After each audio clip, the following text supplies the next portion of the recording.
우리에게 주시는 말씀은 신약성경 고린도전서 2장 10절부터 16절 말씀입니다. 바울은 자신이 하나님의 지혜를 따랐음을 강조하고 있습니다. 그렇다면 하나님의 지혜는 어떻게 얻을 수 있을까요? 오늘 말씀은 성령님에 대한 이야기를 강조하고 있습니다. 오늘 말씀을 통해서 우리가 알 수 있는 첫 번째로 알 수 있는 것은 성령님이 하나님의 마음을 알려줍니다 라는 것입니다. 성령님이 하나님의 마음을 알려줍니다. 우리 10절, 11절 말씀 다시 한번 읽도록 하겠습니다. 시작. 오직 하나님이 성령으로 이것을 우리에게 보이셨으니 성령은 모든 것, 곧 하나님의 깊은 것까지도 통달하시느니라. 사람의 일을 사람의 속에 있는 영 외에 누가 알리요? 이와 같이 하나님의 일도 하나님의 영 외에는 아무도 알지 못하느니라. 아멘. 바울은 성령님을 통해서 하나님의 지혜를 얻을 수 있음을 이야기하고 있습니다. 성령님의 사역은 하나님의 지혜를 알고 깨닫게 하는 것을 뛰어넘어 우리 성도의 삶 전체를 인도하시는 일들을 감당하고 있습니다. 통달하시느니라 라고 되어 있는데요. 이 말은 바울이 잘 쓰지 않는 말입니다. 자세히 깊게 생각하고 살펴본다 라는 말인데요. 이 말을 여기에 쓴 이유는 무엇인가 하면 하나님께서 어떠한 것을 원하시는지 성령님께서 그만큼 깊이 알고 잘 알고 계신다는 것을 설명하기 위함이었습니다. 사람의 일은 사람의 속에 있는 영 외에 아무도 모릅니다. 마찬가지로 하나님의 일은 하나님의 영이신 성령께서 아십니다. 하나님의 영은 하나님의 마음을 아시고 그 마음을 우리에게 알려주십니다.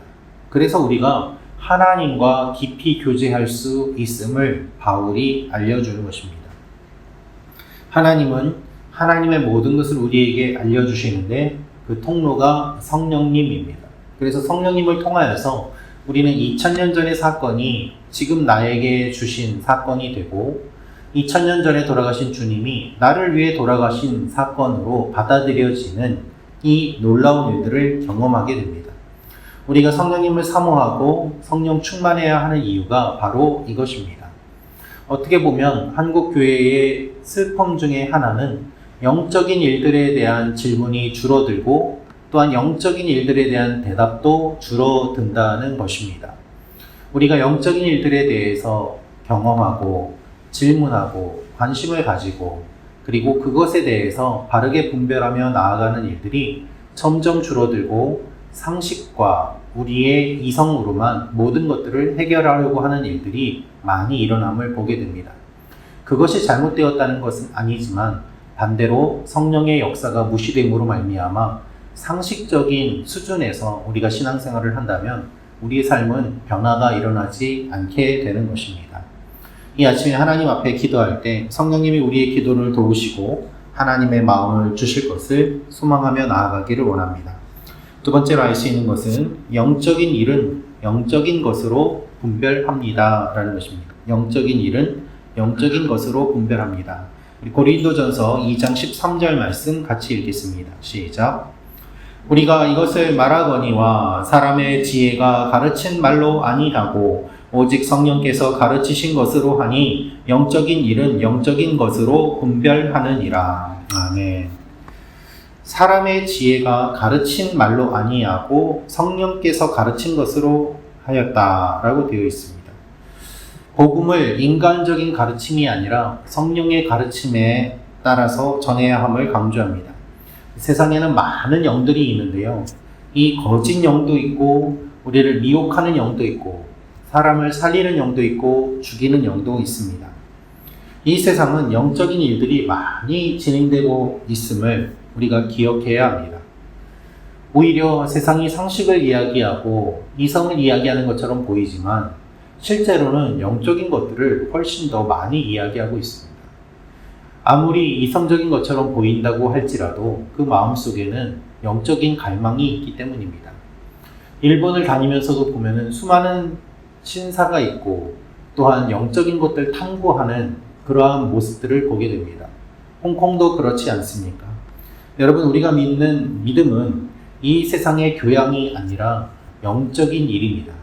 영적인 일이라는 말의 의미는 하나님께서 알려주셔야 하는 일이고 또한 우리가 경험해야 하는 일이라는 말입니다.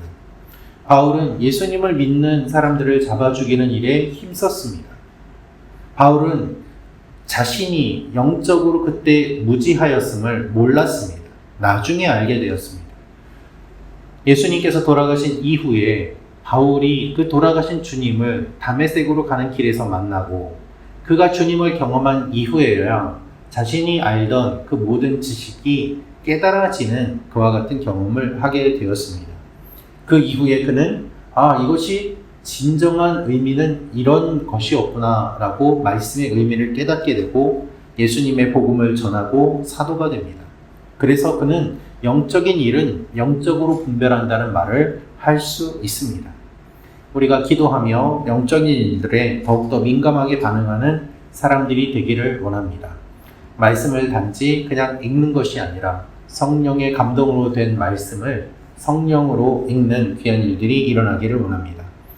마지막으로 알 수 있는 것은 신령한 사람은 아무에게도 판단을 받지 않습니다 라는 것입니다. 신령한 사람은 아무에게도 판단을 받지 않습니다.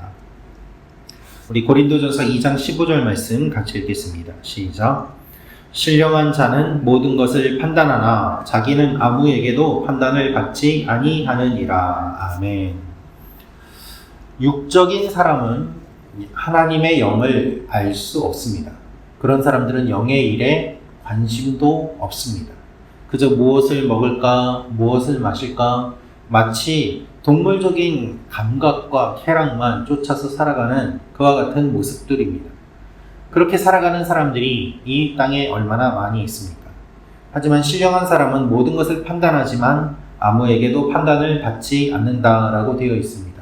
이것은 신령한 판단에 따라 행하는 사람의 행위가 온전함을 의미합니다. 신령한 사람은 모든 일에 다 하나님의 뜻을 따라서 행합니다. 하나님의 뜻을 따라서 판단합니다. 다 자발적으로 마음에서 우러나오는 것으로 모든 것을 지키기 때문에 그 어느 누구도 그를 비난할 수 없고 책망할 수 없습니다. 세상의 법을 지킬 뿐만 아니라 하나님의 법을 지키는 사람을 누가 비난할 수 있겠습니까? 우리는 누군가의 비난을 피하기 위해서 억지로 노력하는 사람들이 아닙니다. 하나님을 사랑하며 살기 때문에 그 누구에게도 정죄받지 않고 살아갈 수 있는 사람들이죠. 이것을 기억하며 하나님 앞에 나아가는 여러분과 제가 되길 원합니다. 그 누구도 우리를 정죄할 수 없고 하나님 앞에 오늘도 신실하게 살아가는 우리를 주님이 기억하고 돌보아 주십니다. 기도하겠습니다. 구독과 좋아요는 사랑입니다.